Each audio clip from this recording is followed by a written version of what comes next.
pagbisita ni VP Sara Duterte sa BJMP, kinumpirma ng abogado ni Ramil Madriaga. Radyoman Lestor Aler sa balita. Lestor!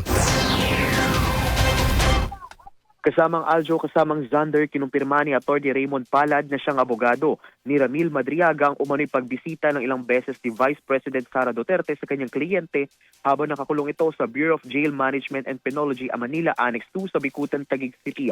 Sinabi ni Palad sa Atty. Palad sa pulong balitaan na 2 beses dumalaw ang Vice Presidente kay Madriaga. Ayon sa abogado, nasa unang pagdalaw ni VP Sara ay iminungkahi umano nito na pag-usapan ang kinakaharap na problema ni Madriaga at nangakong kakausapin ang hukom na humahawak ng kaso.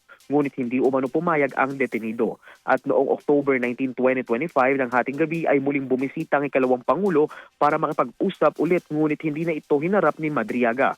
Dagdag ng abogado na may ilang mga individual ding lumapit sa pamilyang Madriaga, ngunit giit niya na sariling desisyon ng kanyang kliyente ang magsalita tungkol sa kanyang nalalaman. Hindi na siya naniwala, hindi niya nakinuusap.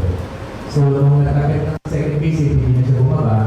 Ang sumunod na visit noon, yung mga staff na ni BP na magagawa daw ng isang parang tulong sa mga anak ng mga detainee, kinukuha nila yung mga names ng mga bata sa nag-aaral, edad, address.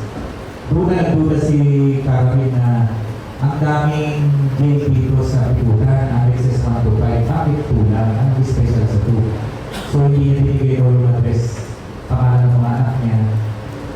Doon siya lalong nagduda doon sa intention.